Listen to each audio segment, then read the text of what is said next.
Having a business idea is one thing. Actually starting it and making a success of it is a totally different kettle of fish. With new businesses springing up by the day and many more dying just as fast, the establishment of such organizations such as Startup Hub at such a time as this is so timely. Startup Hub is a platform that provides acceleration to the growth process of startups through mentoring, capacity building, business development, and access to funds. Acting as a triggerhead, Startup Hub gives spark to the entrepreneurial aspirations of Nigerian youths, the National Youth Service members, and undergraduates specifically. And already we are engaging NYSC at the Lagos State, and I just met with the DG a few days ago, and they are interested in also taking this project that we're doing in Lagos at the national level, and already we are discussing how to make it a national program so that young people, young graduate people want to create a pathway for them to become entrepreneurs. As they are leaving school, it's not just enough for them to package themselves with the best CV in the world. The jobs, the reality is that the jobs are not out there as we all would have loved for it to be. So there has to be an alternative for them to actually become employers of labor instead of just seeking for jobs. So we also have an accelerator that we just set up so that those of them that will pass through our platform, as they finish their National Youth Service Corps, they may not have an office, they can actually work from our accelerator, and we assign them to mentor. There are a lot of processes that they will pass through, that we've created a well-defined process that will help them from the idea stage to actually build a successful business model. With Startup Hub supporting, mentoring, guiding young entrepreneurs in the way they should go, and helping them seek for the much-needed lifeline for their businesses, no doubt these businesses will thrive. When they thrive, more jobs are created. Thus, Startup Hub's budding entrepreneurs would act as catalytic agents for change.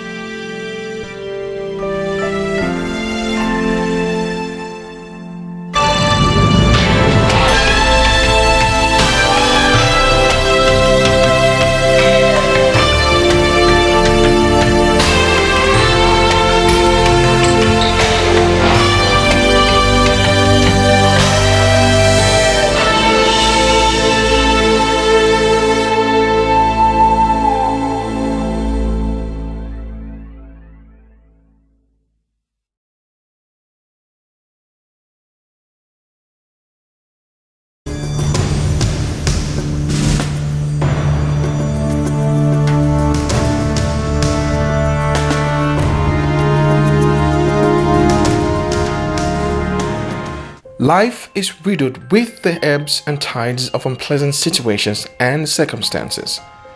In 2005, Ogo broke out with vitiligo, the condition that causes depigmentation of sections of skin. It was like something strange around here. People didn't understand it. People gave it so many definitions. Some people told me directly to my face that I was looking for cheap fame. Why would anyone be bothered with the fact that they are losing their skin color? That it must have been something. There's so many myths surrounding it here. It must have been something I did in the past, maybe family cause, nemesis. A whole lot of things came up with it, what it could be and what not. So many things were coming from so many places. People were advising so many things, the segregation, the stigma, the rejection. It just started staring me in the face. Rather than allow herself to sink with the situation, she climbed on the ladder of growth her condition offered. I was out there on the street to look for other people with this same condition to find out exactly what they have done. I did find some people, but funnily, I found people who actually needed some kind of help. So I was looking for people to share experience with, and I ended up encouraging people, and in that I got encouraged. So it was a very interesting thing, and actually found that I was even more better off in a way than them, because they were like, okay, somebody is out to talk about this thing, oh, this is interesting and all of that. So this is basically how it started, and that was just the journey. I never set out to run an organization. It was more of how to live with it, how to help myself. So, and I started doing that, not doing that. What I was doing at the point was, it's called support group. I was already running a support group, and it was just in that so many things now happened, and it dawned on me that, okay, I have to register an organization. And Vitiligo Support and Awareness Foundation came into being. I've done the needs assessment both to us living with the condition and both to the medical community. There's a great need, and that is where we want to, make that impact both for the clinical people and for us, and at the same time, getting something to run the organization. From the day I conquered the stigma, I have inspired and technically supported 7 support groups across Africa. It's a different thing now because in October last year, I brought 3 of them to Nigeria for our conference, and the way then it was more of not knowing exactly what I want to do with them, but now it's very clear. I know where we have our VITSAF branch now. We'll have VITSAF Ghana, we'll have VITSAF Senegal, which we are inaugurating by July. You understand? And other ones have made it clear, okay, West Africa is where I want to have my branches. I've been able to define this. I was able to get this out of the class, not all about, okay, because I want to be international, let me just be there. I know there's a great need. Everybody is calling from every part of Africa, even in India and all of that, where they have the highest rate of vitiligo. But now the focus is West Africa is our primary whatever, then Africa secondary. Yes, August's work's been cut out for her, but she's unfazed by it all. Day by day, she continues to search for ways to better help herself and other people living with vitiligo.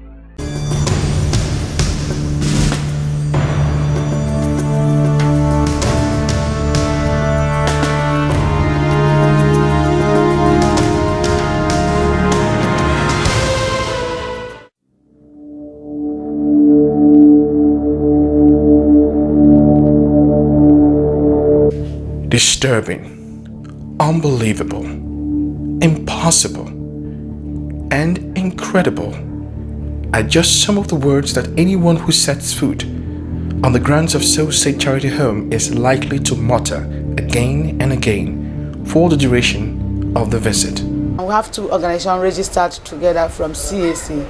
We have first the organization Society for the Safety of the Insane and Destitute. Initially, we thought that the people on the streets are the insane and destitute alone. But over the years, we found out that there are so many people that are on the street with different kind of challenges. And that made us came back to register So Said Charity Home for the Vulnerable Persons. And these have actually assisted us to rescue our brothers and sisters who are falling to the streets from different kind of challenges. People varies of different ages, and when we pick them up from the streets, the first thing is to clean them up. After cleaning them, we take them to hospitals according to their area of challenge. Heart-wrenching is the word. Felicia Martins and her So Say team tread where others wouldn't dare or care to go. Fellow Nigerians, today is 15th January 2011, and so said as usual, Society for the Safety of the Insane and Destitute, we're here on the road of Apapa Expressway, Apapa Oshodi Expressway, to do our normal walk, which is leading up the dying and perishing on the road. We picked this girl with this hand. You can see pus still coming out of this hand. You're not living a life like this. There is nothing too special between us and them. It's just challenge. That's why I humble myself to serve them, so that they can know they have somebody, people who attend to them. This hand has been here for so many years to show you what our handsome God can do. God did this. Maybe he wanted to see whether I and you can know what to do at the end of the day. Then we thank God, we saw somebody who came and made this leg for her, and today she's using a limb to move. What indeed would the lives of these one have become without the hand of mercy stretched out to them by So Said? I want to bring to you one of the beneficiaries of So Said that has come out to life and also is helping to help others today. My name is David. Osho. I'm an artist by profession. I studied music, drama, and beauty therapy at the Guildhall School of Music and Drama in Great Britain. I work with Nigerian Television Authority, Victoria Island, Lagos, with the Radio and Radio Lagos, Ikeja, as an artist, as an actress, a newscaster, a producer, director, and also as a scriptwriter. But I was a victim of rape. I had a baby out of wedlock. I became a hardened drug addict out on the street. I was brought to Ayaba Baptist Church. Today, Sosaid has rehabilitated and reunited more than 100 people with their families and is currently caring for more than 200 at the Sosaid home. Little by little, sweat upon sweat, groan upon groan, Felicia labors. She perseveres and forges on to bring succor to people who otherwise, to borrow on words, would have perished on the streets.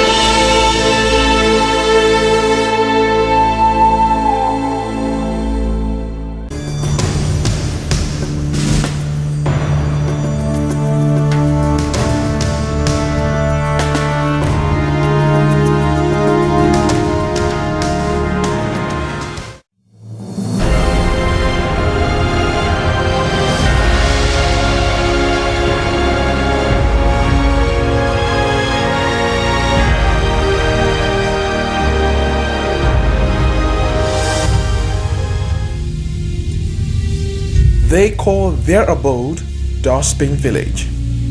They call them children of Dustbin Village. Their today is wrapped in a thick cloak of lack and helplessness. As for their tomorrow, Lord's Charity Foundation is trying to steer it in the right direction.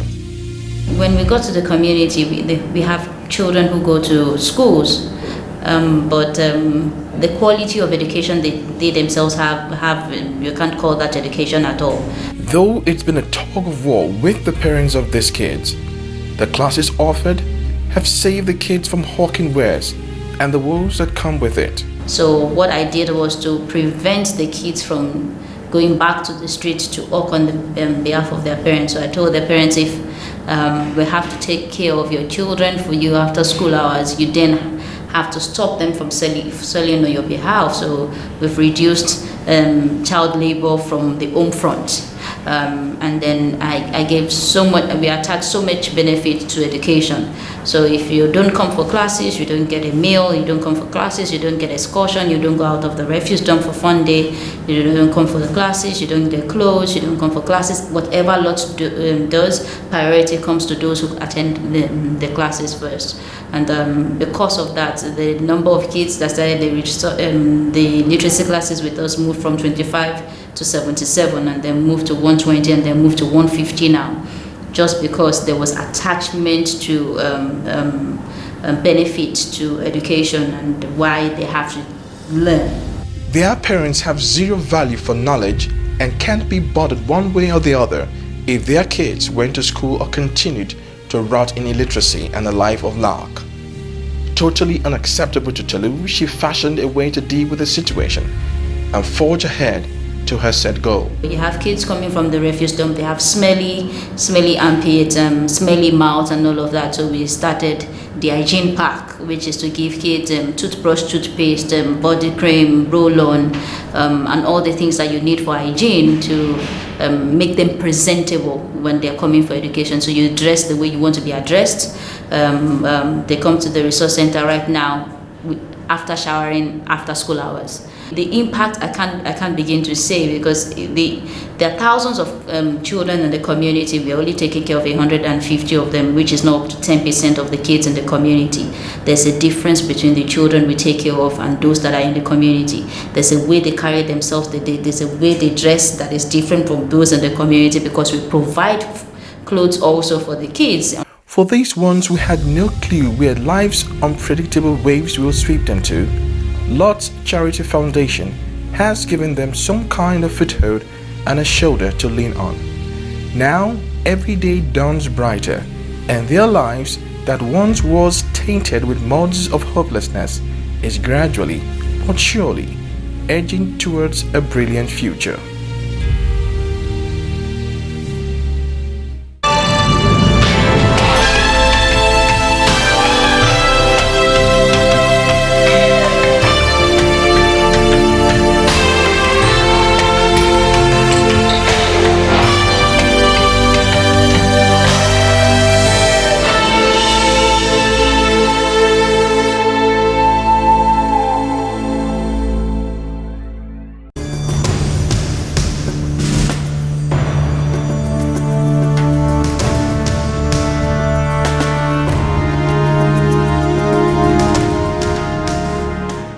Without books, there is no education.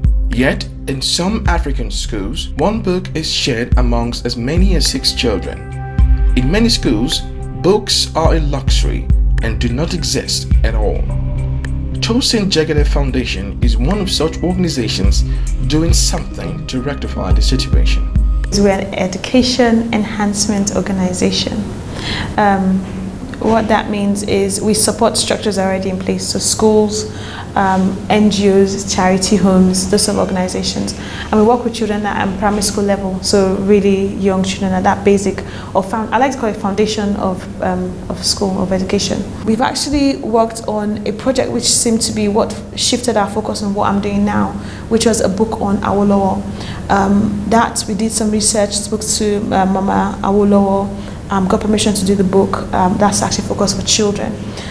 Working on that book, we've had different things that we've had to learn to work in collaboration with other organizations. That project gave birth to another one. One child, one book. The idea of this project is that we realized that schools do not have libraries. Public schools specifically do not have libraries. And what could we do to enhance those libraries that they had? But then we started asking questions, because it now became an issue of let's not just put the books in their hands and walk away. What can we do that we make sure that this still carries on and we actually are able to make impacts in the schools? And so we find out that they haven't got libraries, but if you want to put books into their libraries, well, how would they actually cope with them? And then we found out they can't read. So you have a lot of children that are coming out of public schools in Lagos State specifically starting, and they don't know how to read. So we thought, how do we give books that they can actually use as storybooks, books that we were interested in, or I was interested in as a child. Many of us had access to books. Why didn't we have that? So that's the project that we're pushing. Now, this project, we now realize on a global scale is actually affects the point of literacy. How can we do this? That if we have more children reading, they're able to write, they're able to finish school being able to read, and then that means that they can actually go away and actually go and research stuff on their own. So that's our bigger goal. But for right now, it's basically just working on giving a simple storybook to a child in their classroom, which they use as part of their curriculum. So we work with Suburb in partnership with Suburb Lagos State's State Educational Basic Board. We have the cooperation, which has been really good. But then we're also trying to see how we can restructure some things in the public school sector right now. The project started in 2011. We spent about a year researching, then we went out to go into school. So this is things that I've actually learned. From her little corner of the world, Tosin Jegede is helping to enlarge the lives of countless children across the Nigerian nation. Her effort would go beyond just providing one book per child. It would open new worlds, provide opportunities, build careers, and make dreams come true.